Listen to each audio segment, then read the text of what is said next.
이스라엘의 왕이 등장한 때부터를 나라 또는 국가로 이야기들 하는데, 그래서 왕이 온전히 다 다스릴 때를 통일왕국이라고 하고, 나라가 두 개로 나누어졌을 때를 분열왕국이라고 합니다.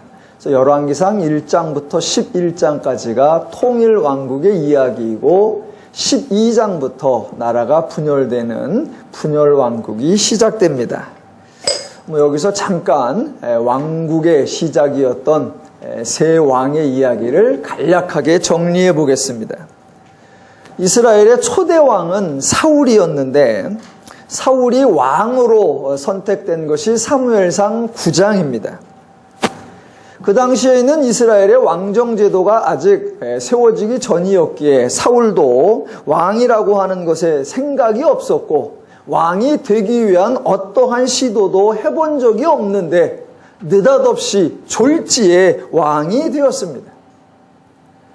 왕이 되기까지는 갑자기 되었는데, 왕이 된 후부터는 완전히 돌변해서 왕위에 집착하여 정신착란을 일으킬 정도까지 왕권에 매달렸고, 그 결과 장장 40년간을 통치하고 사무엘상 31장에서 블레셋과의 전투에서 화살에 맞아 죽는 것으로 생을 마감합니다. 사람들이 일반적으로 이스라엘의 두 번째 왕을 다윗이라고 생각하는데 실제로는 그렇지 않습니다. 사울에게는 잘 알려진 아들 요나단이 있었습니다. 사울은 자기의 왕권을 그 아들 요나단에게 물려주고 싶어 했습니다. 그런데 요나단이 다윗과 늘 가까이 지내며 다윗에게 친화적인 행동을 하는 것이 사울로서는 매우 못마땅했습니다. 자기의 왕권을 아들 요나단에게 물려주고 싶은데 경쟁자여 라이벌인 그 다윗을 자기 아들이 늘 가까이 돌보아주는 것이 왕에 대한 욕심도 없고 왕에 대한 자격이 없는 미련하고 한심한 것으로 보였기 때문입니다. 그 요나단이 아버지 사울과 함께 같은 전쟁에서 같은 날 죽습니다. 그렇게 요나단이 죽자 사울에 알려지지 않았던 아들 이스보셋이 한편에서는 왕이 되고 다른 쪽에서는 다윗이 왕이 됩니다.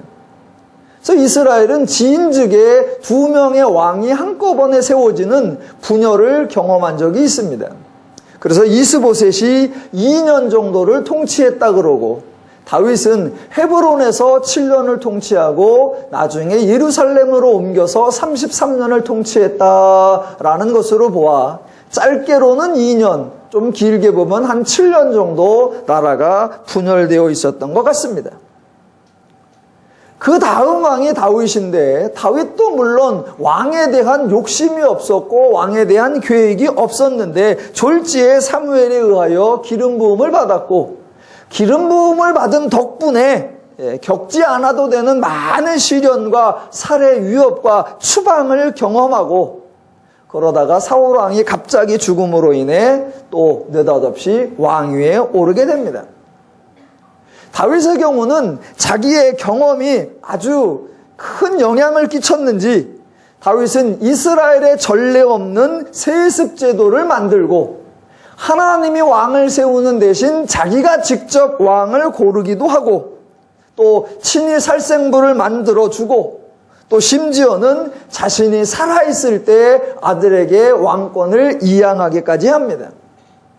자기가 처음 왕으로 등극해서 안정을 잡기까지 그 몇 년간이 너무나 불안하고 너무나 힘들었다라고 생각을 했는지 자기 아들에게는 처음부터 강력하고 안정된 나라를 이양하고 싶었던 것 같습니다. 그리고 이제 다윗의 아들이 솔로몬인데, 솔로몬은 아버지를 잘 둔 덕분에 시작부터 금수저 인생을 살게 됩니다. 형과 왕권 경쟁을 벌인 것도 아닌데 아버지가 알아서 왕으로 지명을 해주고, 또 아버지가 이룬 부와 명예를 통째로 증여해 주어서 말 그대로 탄탄대로를 걷게 됩니다.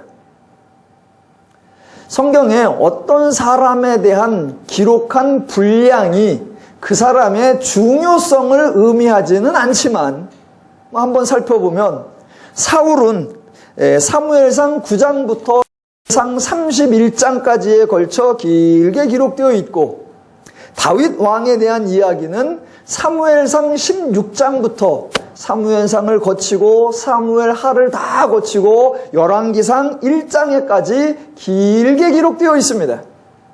반면에 사울도 40년 통치, 다윗도 40년 통치, 솔로몬도 40년 통치인데 솔로몬의 이야기는 불과 열왕기상 1장부터 11장까지에 짧게 기록되어 있고, 그 내용도 아주 단순하게 지혜와 성전 건축에 관한 이야기로 매우 약수합니다. 열왕기상 11장 41절에서 솔로몬이 40년의 통치를 끝내고 죽고, 43절에 솔로몬의 아들 르호보암이 왕이 됩니다. 솔로몬의 통치기간 40년을 가장 특징적인 것을 골라라 그러면 첫 번째는 솔로몬 통치기간에는 전쟁이 없었다라는 사실입니다. 이미 다윗이 당시 가나안 지역의 최초로 가장 강력한 국가를 형성했었고, 주변 나라들을 모두 정복하여 조공을 받고 있었기 때문에 솔로몬 시대에는 대적하는 나라가 없었고, 그래서 특별한 전쟁이 일어나지 않았습니다. 전쟁이 없으니 소비도 없고 당연히 조공과 무역을 통해 수입만 늘어나서 이스라엘은 유례없는 번성함을 구가했고, 그 증거가 성전 건축과 왕궁 건축으로 남아 있습니다. 그러니까 솔로몬의 기록을 짧지만 이렇게 살펴보면 부유했다, 강성했다라는 것만 나타날 뿐, 특별히 나라가 분열된 조짐이 있었거나 어떤 반란의 낌새가 있었다라는 것을 우리가 발견할 수 없습니다. 도리어 주변의 많은 나라들이 왕과 사신이 찾아와서 왕의 지혜를 칭찬하고 나라의 명성을 알린 것으로 국격을 높인 것처럼 보입니다. 그런데 이러한 일련의 왕들의 통치는 성경의 전체적인 흐름을 살펴본다면 매우 이상한 현상입니다. 왜냐하면 하나님께서 이스라엘을 직접 다스리고 하나님께서 친히 이스라엘과 동행할 때에도 이스라엘은 이런 번성과 이런 강건함을 이루어 본 적이 단 한 번도 없습니다. 창세기에서 하나님께서 족장들과 동행하시며 복을 주셨지만 단지 부족을 이루었을 뿐이지 나라를 세우거나 주변에 영향을 끼치지 못했습니다.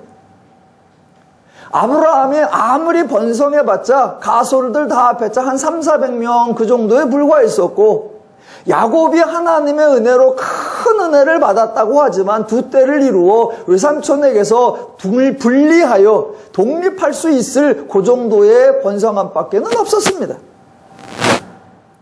출애굽기에서도 하나님께서는 10번 이상의 이적과 기적을 통해 강대국 애굽에서 출애굽을 시켰을 뿐 애굽을 정복하지는 않았습니다. 당대 최고의 문명이었던 애굽을 차지했다면 그 애굽의 발전을 기반으로 삼고 있기에 더 크고 더 찬란한 문명을 더 빨리 더 번성하게 이루어낼 수도 있었을 것입니다. 그러나 하나님은 애굽의 왕과 애굽의 신들을 물리쳤음에도 불구하고 애굽을 차지하지는 않게 하셨습니다. 그러니까 하나님의 목적, 하나님의 바람, 하나님의 기대가 나라의 번성함이나 부유함이나 강성함이 아니었다라는 것을 알 수 있습니다. 가나안 정복의 과정도 마찬가지입니다. 하나님은 불과 일주일 만에 달랑 13바퀴 도는 것으로만으로도 여리고성을 정복하고 승리하게 하셨습니다.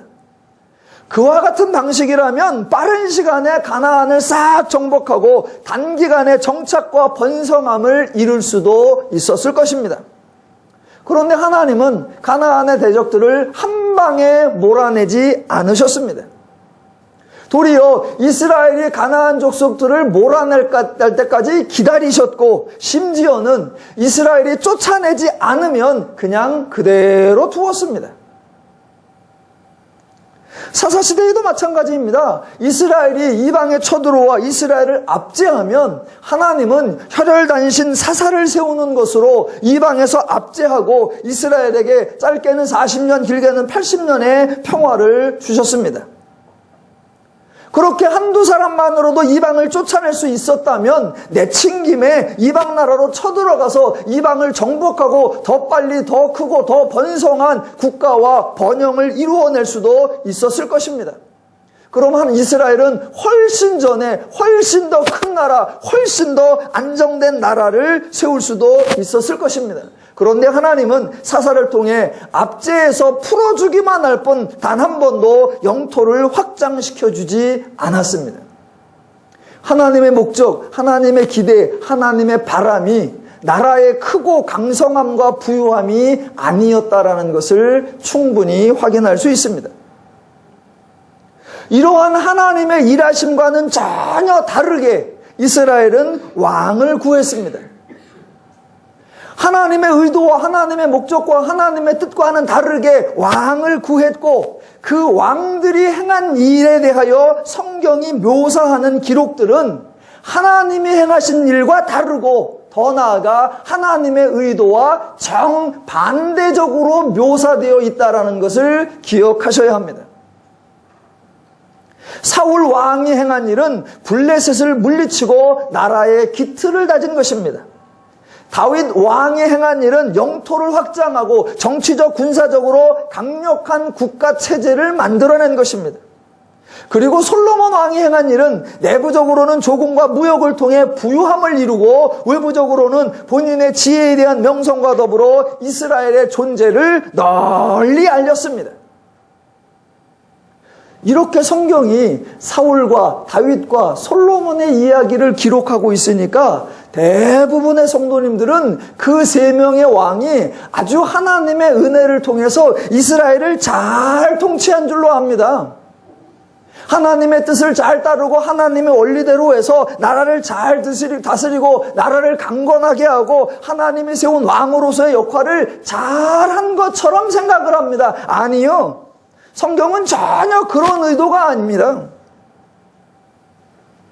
사사 때부터 하나님이 사람을 세우신 그 의도와 결과를 잘 생각해 보십시오. 하나님은 사사를 세우시면서 기대하신 것은 그 사사들이 크고 강성한 나라를 만드는 것이 아니라 사람들이 그 사사를 보고 하나님을 알게 하고 하나님을 배우게 하는 것, 그걸 기대하셨습니다.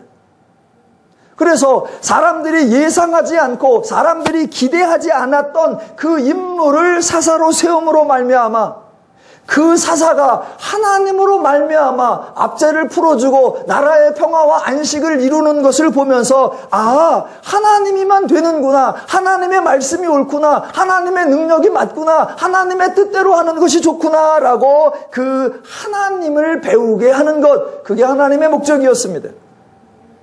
왜냐하면 하나님은 인간의 문제를 가난으로 보지 않고 압제로 보지 않고 고통으로 보지 않고 죄가 가장 큰 문제라고 생각하셨기에 죄를 이길 수 있는 하나님을 가르치기를 원하셨습니다. 그래서 사사들 중에는 잘난 사람이 없고 유능한 사람이 없고 대단한 업적을 이룬 사람이 아무도 없습니다. 세 명의 왕들에 비교할 만한 어떤 큰 위협을 이룬 사람이 하나도 없습니다. 그런데 하나님은 그 사사들에게 역할이 미미하다고 별다른 성과가 없다고 평가절하하신 적이 한 번도 없습니다. 왜요? 하나님은 사람을 세워 그 사람이 무슨 일을 이루어내기를 기대하신 것이 아니라 그 사람을 통해 일하시는 하나님을 알기를 기대하셨기 때문입니다. 그런 하나님의 의도를 모르는 이스라엘이 왕을 구했고 그때 하나님은 왕을 허락하셨습니다.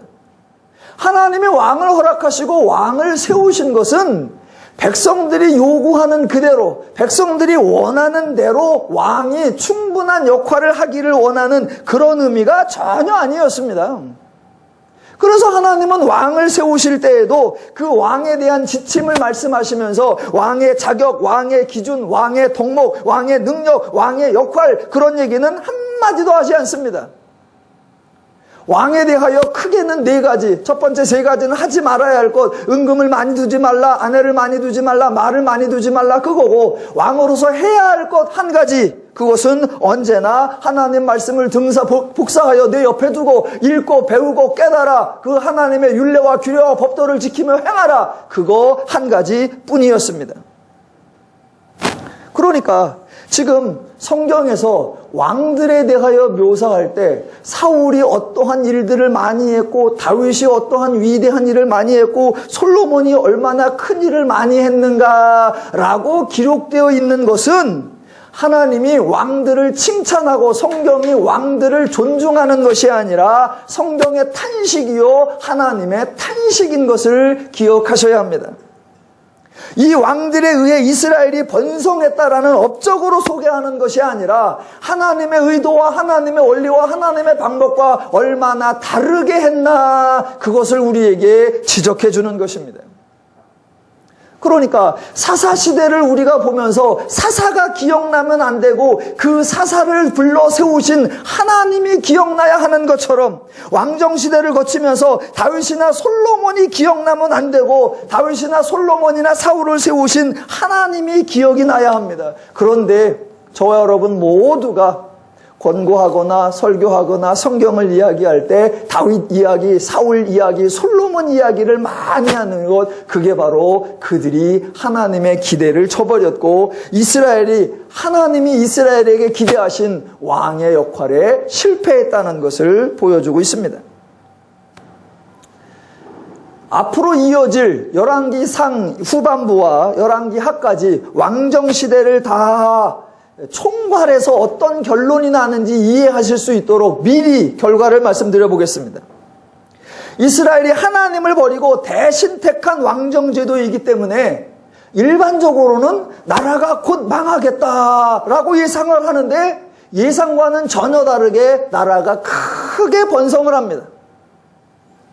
그 번성함이 있으니까 사람들은 왕이 정치를 잘하고 왕이 잘 다스린 줄로 착각합니다. 그러나 그 번성함 잠시뿐이고 그 번성함으로 인하여 이스라엘에 허다한 문제가 발생하고 결국은 나라가 패망하게 됩니다. 그 역사에서 번성했던 시기가 있고 패망했던 시기가 있어서 시간적 간격이 있으니까 사람들은 다른 이야기인 줄로 압니다. 그러나 성경은 번성함이 아니라 도리어 패망의 지름길이었다라고 선언합니다. 절대로 한순간과 한순간을 따로 떼어서 생각하면 안 됩니다. 그 전체적인 결론이 열왕기상 12장부터 시작되는 나라의 분열에도 똑같이 적용됩니다. 11장에서 하나님의 사람 선지자 아히야가 나와서 여로보암에게 10개의 지파를 주겠다고 약속하는 것을 저희가 보았습니다. 그러면 여로보암에게 10개의 지파가 주어지고 솔로몬의 아들 르호보암에게 1개의 지파가 주어져서 나라가 2개로 분열된다면 여러분 생각에는 어느 나라가 빨리 안정하고 어느 나라가 빨리 번성할 것 같습니까? 당연히 북쪽입니다. 왜냐하면 달랑 하나의 지파를 가지고 있고 인원도 적고 영토도 적은 그 나라와 10개의 지파가 있어서 국민도 많고 세력도 크고 땅도 넓은 이 나라가 훨씬 번성할 것으로 당연히 예상됩니다. 그리고 성경을 보면 예상대로 북쪽이 훨씬 빨리 훨씬 강성해집니다. 그런데 조금만 더 읽으면 성경은 우리의 예상을 완전히 뒤바꾸어서 그렇게 번성할 것 같던 그 북왕국은 불과 210여 년 만에 나라가 망해서 완전히 없어집니다. 그 북왕국과 비교하면 10분의 1밖에 안 되는 아주 작은 나라, 아주 미약한 나라, 그 나라는 겨우 나라를 꾸려간다라고 할까? 나라를 버텨간다고 할까? 그렇게 꾸역꾸역 버텨가는데 북쪽이 망해 없어져도 또 꾸역꾸역 갑니다. 그래서 약 350년 이상을 끌고 갑니다. 그래서 사람들이 생각하고 사람들이 기대하는 거하고 전혀 다르다는 겁니다. 그렇게 이어가다가 결국은 또 남왕국도 망합니다. 그걸 좀 더 큰 그림으로 보면 이스라엘은 하나님을 버리고 왕정제도를 택했습니다. 그래서 왕정제도가 번성함으로 옳은 것처럼 보였는데 결국엔 남이나 북이나 다 망하고 이스라엘의 유일한 희망, 이스라엘의 유일한 가능성은 자기들이 버렸던 하나님일 수밖에 없다라는 결론에 도달하게 됩니다. 그러니까 하나님의 관점에서 잠시 이스라엘의 번성함이 형통함이 아니고 잠시 이스라엘의 부국 강성함이 옳은 선택이 아니라 결국은 모든 것이 패망하고 하나님의 말씀대로 하나님의 뜻대로 하나님의 원리대로 하는 것이 가장 좋았는데 이스라엘이 다 망한 후에야 그것을 기억하고 그것을 소망하게 되며 하나님이 옳았다는 것을 목도하게 됩니다. 이런 큰 줄기를 보셔야 합니다. 그래서 단지 어느 왕이 잠깐 성공하고 어느 왕이 잠깐 부유한 것으로 왕이 통치를 잘했다거나 왕정 제도가 성공적이었다고 왕을 평가해서는 절대로 안 됩니다. 자, 솔로몬이 여하튼 40년의 생을 잘 마감하고 그 아들 르호보암이 왕이 되었는데 왕이 된 것은 아주 자연스럽게 이루어진 것 같습니다. 11장 43절에 의하면 그의 아들 르호보암이 대신하여 왕이 되니라 라고 나오고 12장 1절 르호보암이 세겜으로 갔으니 이는 온 이스라엘이 그를 왕으로 삼고자 하여 세겜에 이르렀음이더라 입니다. 솔로몬은 왕이 되었을 때 기브온으로 올라갔는데 르호보암은 세겜으로 올라가는 것이 다르지만 여하튼 온 이스라엘이 그를 왕으로 삼고자 하여 나왔다고 하니까 누구도 르호보암을 반대하지 않았고 어디에서도 반란 세력이 있었던 것은 아닌 것으로 보입니다. 또 4절에 보면 르호보암을 부를 때 백성들이 왕은 이제 또는 우리가 왕을 섬기겠나이다 라고 말하는 것으로 보아 이미 르호보암은 왕이 되었고 이스라엘은 왕을 인정한 것으로 보입니다. 그러므로 열왕기상 12장에서는 누가 왕이 되는가 그런 내용이 아니라 왕은 이미 등극하였고 그 왕에 대한 백성의 기대와 그 백성들의 기대에 대한 왕의 반응을 소개하고 있는 것입니다. 외형적으로만 보면 솔로몬이 40년간 부국 강성한 나라를 만들어 놓았고 그 아들이 자연스럽게 왕권을 이어받은 것으로 보이는데 내부적으로는 많은 문제가 있었던 것 같습니다. 12장 4절에 솔로몬의 통치에 대한 전혀 다른 이야기가 시작됩니다. 4절을 보겠습니다. 백성들이 와서 하는 말입니다. 왕의 아버지가 우리의 멍에를 무겁게 하였으나 왕은 이제 왕의 아버지가 우리에게 시킨 고역과 매운 무거운 멍에를 가볍게 하소서입니다. 포인트가 고역 또는 무거운 멍에입니다. 그 이하에 백성들이 왕에게 물었고 왕이 신료들과 상담하는 내용이 반복되기 때문에 동일한 내용이 여러 차례 반복됩니다. 그 반복되는데 계속해서 반복되는 단어가 뭐냐면 무거운 노역 멍에입니다. 자, 성경은 의도적으로 이 단어를 반복하고 있습니다. 9절 중간부에 보시면 백성이 내게 말하기를 왕의 아버지가 우리에게 매운 멍에를 가볍게 하라. 10절 중간부 왕의 부친이 우리의 멍에를 무겁게 하였으나 11절 내 아버지께서 너희에게 무거운 멍에를 매게 하였으나 이제 나는 너희의 멍에를 더욱 무겁게 하리라. 중간 내 아버지는 너희의 멍에를 무겁게 하였으나 나는 너희의 멍에를 더욱 무겁게 할지라 입니다. 그러니까 대화할 때 백성들이 요구한 바에 대하여 라고 말해도 되는데 그렇게 말하지 아니하고 일부러 무거운 멍에를 반복해서 백성들의 실정을 소개하고 있습니다. 이 내용을 여러분이 들으시면 이게 열왕기상인지 이게 혹시 참 출애굽기가 아닌가 혼돈할 정도입니다. 출애굽기 1장에 가보면 이스라엘이 애굽에 가서 애굽의 바로 왕의 노예가 됩니다. 그렇게 노예가 되었을 때에 출애굽기 1장에 계속 반복되는 표현이 뭐냐? 멍에, 노역, 일, 고생입니다. 출애굽기 1장 11절 그들에게 무거운 짐을 지워 13절 일을 엄하게 시켜 13절 어려운 노동으로 그들의 생활을 어렵게 하니 2장 23절 이스라엘 자손은 고된 노동으로 말미암아 탄식하며 부르짖으니 그 고된 노동으로 말미암아 부르짖는 소리가 24절 그들의 고통 소리가 들리니입니다.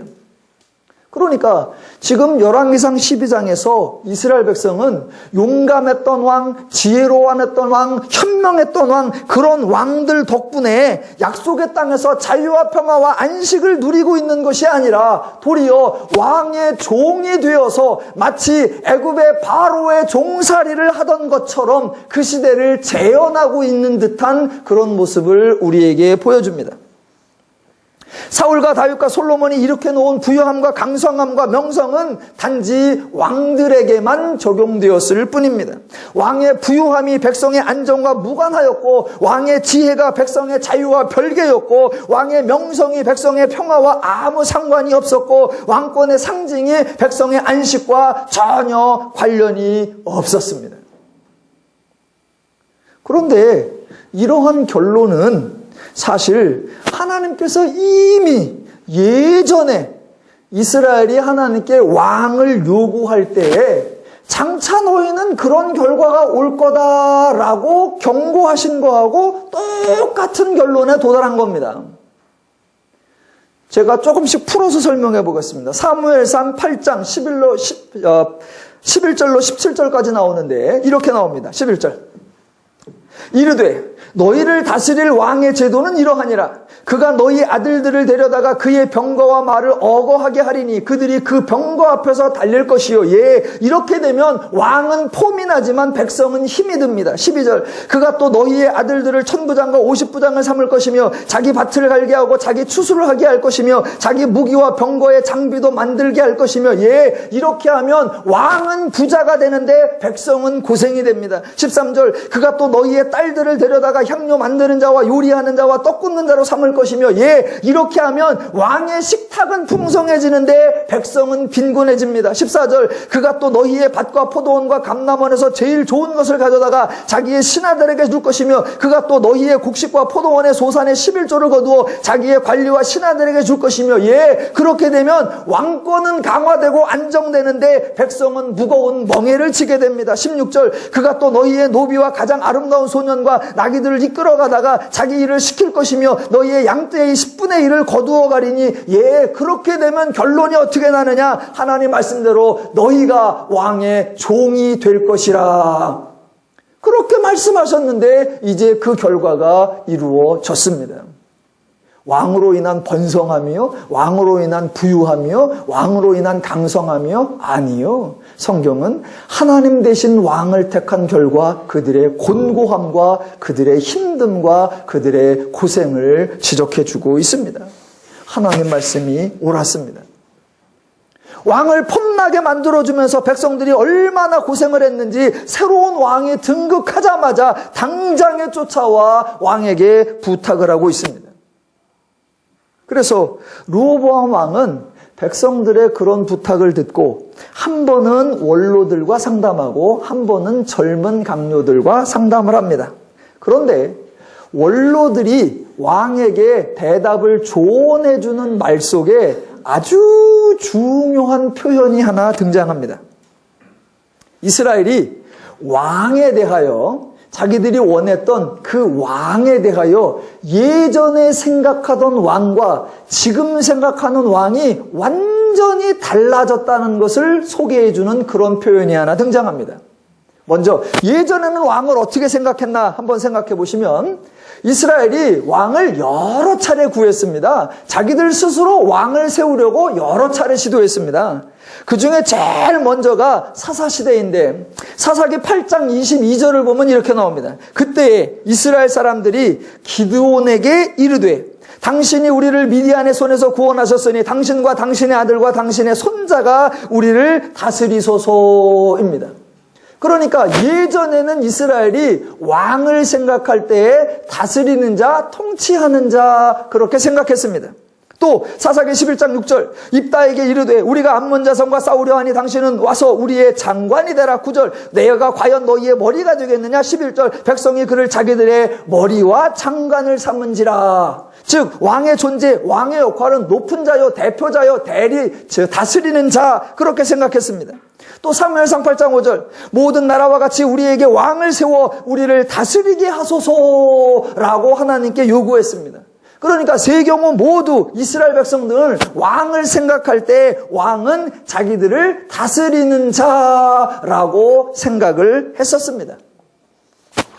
그래서 실제로 이스라엘에 왕이 생겼고 불과 3명, 이스보셋을 포함하면 불과 4명을 겪었고 기간으로 따져보면 120년밖에 지나지 않았는데 그 4명의 왕과 120년을 경험해 보면서 이스라엘은 왕의 존재, 왕의 역할, 왕에 대한 기대가 완전히 바뀌어 버립니다. 자기들이 다스리는 자라고 생각했던 왕에 대한 인식이 싹 바뀌어 버립니다. 어떻게 바뀌었냐? 그게 바로 오늘 12장 7절에 나오는데 원로들이 조언하는 말 중에 이런 말이 나옵니다. 7절. 대답하여 이르되 왕이 만일 오늘 이 백성을 섬기는 자가 되어 그들을 섬기고 좋은 말로 대답하여 이르시면입니다. 조금 바뀐 게 아니라 완전히 180도 바뀌었습니다. 예전에는 왕을 뭐 하는 자? 다스리는 자라고 기대했는데 지금은 왕을 뭐 하라고 한다? 백성을 섬기는 자라고 하고 있습니다. 지금 이 조언을 해주는 사람들이 원로들입니다. 원로들이 연세가 얼마나 됐는지 모르지만 만약 한 130세쯤 되었다라고 하면 예전에 자기들이 왕을 달라라고 구했던 그 사람도 아마 아직도 살아있을 겁니다. 여하튼 왕에 대해서 한때는 다스리는 자라고 했다가 지금은 백성을 섬기는 자라고 표현이 완전히 바뀌었습니다. 그러면 왕에 대한 개념이 바뀌고 왕에 대한 인식이 바뀌었을까? 아니요. 왕에 대한 개념, 왕에 대한 인식은 그대로 두고 뭐만 바뀌었느냐? 표현만 바뀌었습니다. 표현만. 자, 왕에 대해서 어떻게 생각했었는지 처음에 왕을 구할 때 사사기 11장 6절에 보면 이렇게 나옵니다. 입다에게 이르되 우리가 암몬 자손과 싸우려 하니 당신은 와서 우리의 장관이 되라. 8절. 우리가 당신을 찾아온 것은 우리와 함께 가서 암몬 자손과 싸우게 하려 함이니입니다. 그러니까 왕을 불러오는데 명분은 다스리는 자요, 장관이요, 머리다 이런 말을 쓰는데 실제적으로 기대하는 것보다 우리를 대신하여 싸워달라라는 겁니다. 사무엘상 8장 20절에도 마찬가지입니다. 우리도 다른 나라와 같이 되어 우리의 왕이 우리를 다스리며 우리 앞에 나가서 우리의 싸움을 싸워야 할 것이니라 입니다.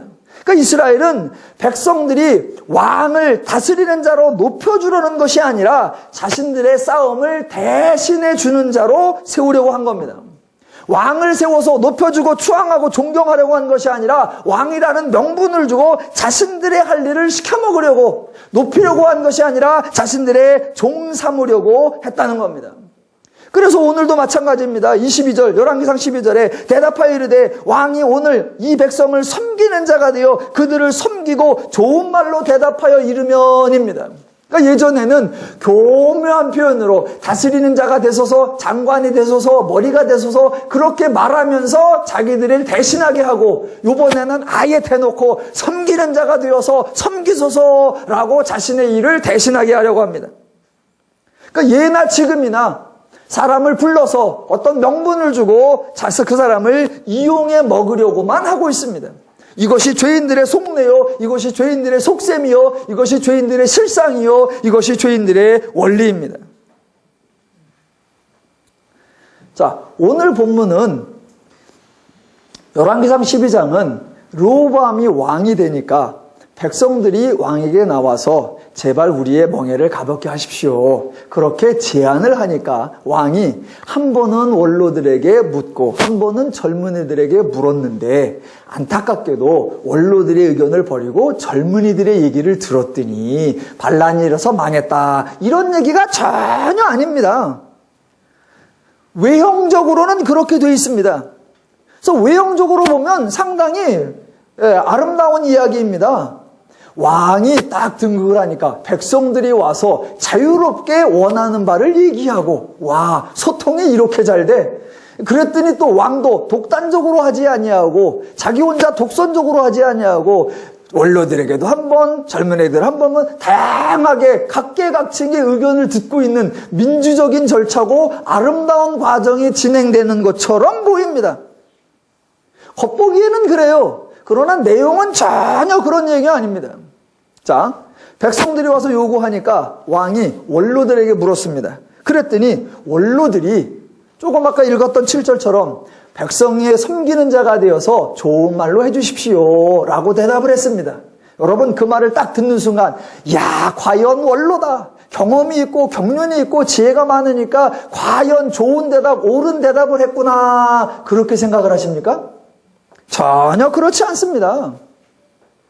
그래서 왕이 두 번째 젊은이들에게 묻습니다. 그랬더니 젊은이들은 또 아주 험악한 말을 합니다. 뭐 새끼손가락이 허리가 어쨌느니 뭐 정갈이 어쨌느니 채찍이 어쨌느니 막 그런 얘기를 합니다.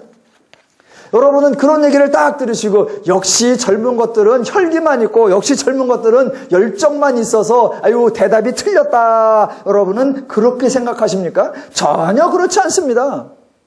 지금 본문에서 원로들의 대답과 젊은이들의 대답은 다른 것이 아니라 본질상 똑같습니다.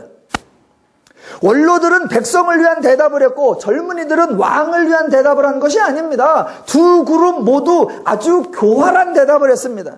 원로들이나 젊은이들이나 모두 왕을 위한 대답이 아니었고 백성들을 위한 대답이 아니었고 두 그룹 모두 자기들에게 유리한 대답만 했습니다. 자기들에게 유리한 대답만. 여러분, 고금을 막론하고 모든 죄인들의 심보는 언제나 자기를 위하고 자기의 유익을 따질 뿐입니다. 그 자기를 위하는, 자기 유익을 추구하는 그 모습이 원로들에게서는 보수적인 모습으로 드러나고 젊은이들에게는 진보적인 모습으로 드러날 뿐입니다. 보수적 성향은 현재를 유지하자는 주장이고 진보적 성향은 현재를 바꾸자는 주장입니다. 오늘 본문에서 원로들은 당연히 보수적입니다. 왜냐하면 자기들이 안주하고 싶기 때문입니다. 그들도 젊었을 때는 진보였습니다. 왜? 진보해야 현재 있는 것들을 바꿔주고 갈아엎어야 자신들이 일자리가 생기고 자신들의 삶에 터전이 생기니까요. 그러다가 본인들이 원로가 되고 본인들이 안정이 되고 본인들이 기득권이 되면 그때는 자동적으로 보수로 가게 돼 있는 겁니다. 그래서 노인과 청년 중에 주로 노인은 보수고 청년은 혁신이 되고 부자와 가난한 중에 주로 부자는 보수고 가난한 자는 혁신이 되고 지배자와 피지배자 중에 지배자는 보수, 피지배자는 혁신이 되고 운동동기 중에 주전과 신인 중에서 주전은 언제나 보수고 신인은 언제나 혁신이고 사장과 종업원 중에 사장은 주로 보수고 종업원은 주로 진보가 될 수밖에 없습니다. 이것은 이념의 문제가 아니고 사상의 문제가 아니라 당연히 지극히 당연히 죄의 원리이고 자기의 유익을 위한 원리이고 이기적 원리이고 죄의 속셈입니다. 저 여러분 중에 아무도 안 그렇다라고 장담할 사람이 없습니다.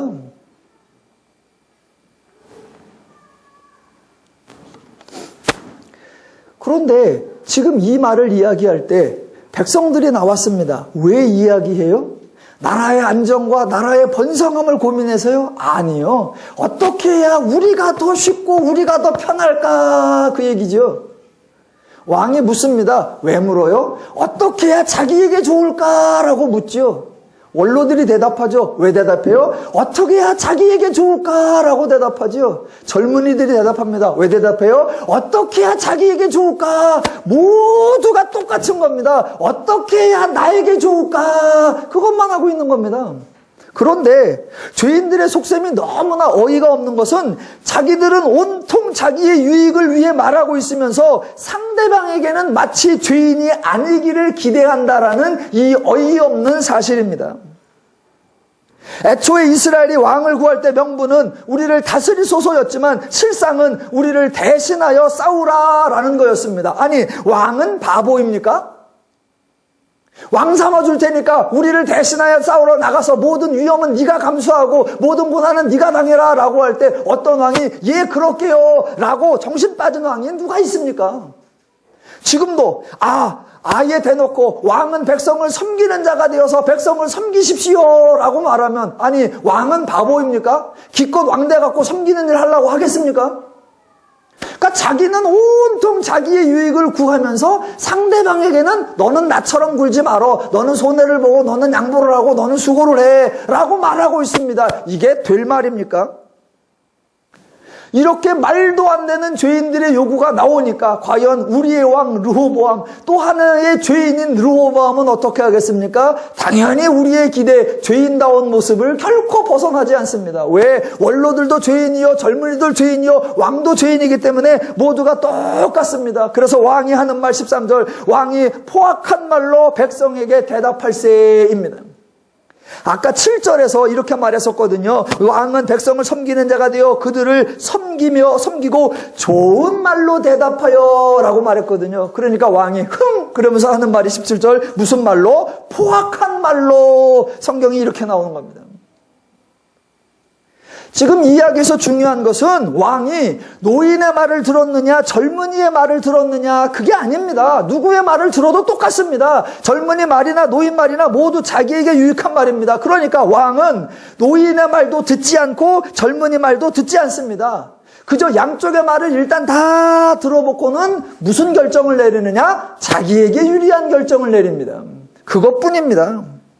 그러니 백성들이나 원로들이나 젊은이들이나 왕이나 모두가 자기에게 유리하게 요구하고 자기에게 유리하게 반응한 것뿐입니다. 왜요? 모두가 죄인이기에 모두의 행동과 모두의 심보가 다 똑같은 겁니다. 얼핏 보기에는 젊은이를 버리고 노인 말을 들은 것처럼 보여요. 그래서 지금 8절 왕이 노인들이 자문하는 것을 버리고 14절 13절 노인의 자문을 버리고 어린 사람들의 자문을 따라 이러고 나오는 것 같습니다. 그런데 결론이 어디로 가느냐? 15절로 갑니다. 왕이 이같이 백성의 말을 듣지 아니하였으니 라고 나오는 겁니다. 어느 한쪽의 말을 안 들은 것이 아니라 아예 아무 말도 듣지 않았다. 왜? 죄인들은 온통 자기 유익만 구하기 때문입니다. 그러니까 모두가 지금 오늘 열왕기상 12장이 똑같은 거예요. 열왕기상 12장이. 원로는 원로대로 자기 유익을 구하고 젊은이들은 젊은이대로 자기 유익을 구하고 왕은 왕대로 자기 유익을 구하고 온통 그것뿐이란 말입니다.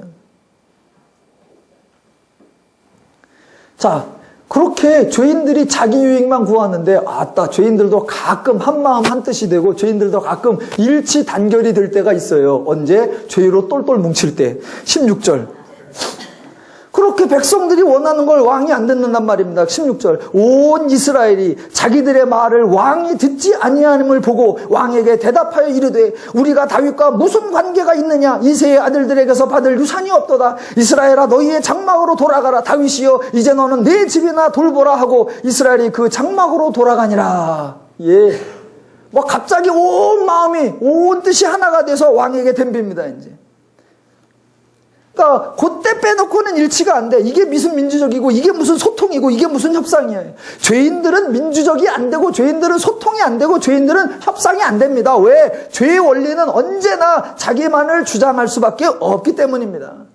그러니까 백성들은 왕이 자기 말을 안 들어준다고 하자 왕을 왕으로 받아주지 않습니다. 그러면 또 왕은 곱게 가만히 있겠습니까? 절대로 가만히 안 있죠. 왜? 그도 또 한 축의 죄인인데 18절 르호보암 왕이 역군의 감독 아도람을 보냈더니 왜 보냈겠습니까? 진압하라고 보내지요. 그렇게 하니까 또 백성이 가만히 있겠습니까? 18절 중간부 온 이스라엘이 그를 돌려 쳐 죽인지라. 예, 이게 죄인의 실상이고 이게 죄인의 정체고 이게 죄인의 심보고 이게 죄인의 원리고 이게 죄인의 현상입니다. 마지막으로 왕에 대한 죄인들의 기대 말고 하나님의 기대, 하나님의 권고를 확인하고 마치겠습니다. 신명기 17장에 나오는 하나님의 권고가 나오는데 아까 말씀드린 것처럼 세 가지 은금을 많이 두지 마라, 말을 많이 두지 마라, 금을 많이 두지 말라. 그거이고 더 중요한 것이 한 가지 하라라는 겁니다. 그게 18절에 이렇게 나옵니다. 그가 왕 위에 오르거든 이 율법서의 등사본을 레위 사람 제사장 앞에서 책에 기록하여 평생에 자기 옆에 두고 읽어 그의 하나님 여호와 경외하기를 배우며 이 율법의 모든 말과 이 규례를 지켜 행하라. 중요한 거 그 다음 그리하면 그의 마음이 형제 위에 교만하지 아니하고 이 명령에서 좌로나 우로나 치우치지 아니하리니 이스라엘 중에서 그와 그의 자손이 왕 위에 있는 날이 장구하리라. 예, 가장 중요한 게 뭐냐? 여호와 경외하기를 배우라입니다. 하나님은 왕에게 죄인들이 늘상 말하는 거, 죄인들이 판에 박은 듯이 말하는 거, 그런 말을 하지 않습니다. 왕이여 백성을 사랑하라, 그런 말 안 합니다. 왕이여 너는 백성들의 공복이다, 그런 말 전혀 하지 않습니다. 왜? 죄인은 그런 마음을 갖지 못합니다. 죄인은 그런 마음을 가질 수 없습니다. 대신 하나님은 거듭하여 하나님을 배우라고 하십니다. 왜? 하나님을 배워야만, 하나님을 알아야만 그의 마음이 형제 위에 교만하지 아니하고 그게 가능하기 때문입니다. 하나님을 알아야만, 하나님을 배워야만 좌로나 우로나 치우치지 아니하고 그것이 가능할 수 있기 때문입니다. 죄인은 결단코 겸손해질 수 없고 죄인은 결단코 겸손하고 싶어 하지도 않습니다. 오직 하나님을 알 때에만, 나의 나됨이 하나님의 은혜임을 고백할 때에만 사람이 겸손할 수 있고 사람이 감사할 수 있는 것입니다. 제발 죄인에게 불가능한 것을 기대하지 말고 죄인이 하지도 못하는 거 바라지도 마시고 반대로 성도만이 할 수 있는 것을 마치 아닌 것처럼, 마치 할 수 없는 것처럼 포기하지도 마시기 바랍니다. 그런데 우리는 안 되는 것을 죄인에게 기대하고 될 수 있는 성도는 자기는 못할 줄로 알아. 아니요, 정반대로요. 저들은 아무리 말하고 아무리 원해도 불가능하고 성도는 아무리 연약한 것 같아도, 아무리 부족한 것 같아도, 아무리 작은 것 같아도 성도이기 때문에 가능한 줄로 믿습니다. 그래서 예수님께서 십자가를 지심으로 저와 여러분을 구원하여 하나님의 마음과 심정과 기준과 원리와 가치와 개념을 가진 성도가 되게 하셨습니다. 그래서 성도만이 종이 될 수 있고 성도만이 성도가 될 수 있고 성도만이 충성할 수 있는 줄로 믿습니다. 성도만이 상대방을 배려할 수 있고 성도만이 상대방을 위해 줄 수 있고 성도만이 서로를 용납하며 수용하며 이해하며 하나되며 연합하며 일치할 수 있을 줄로 믿습니다.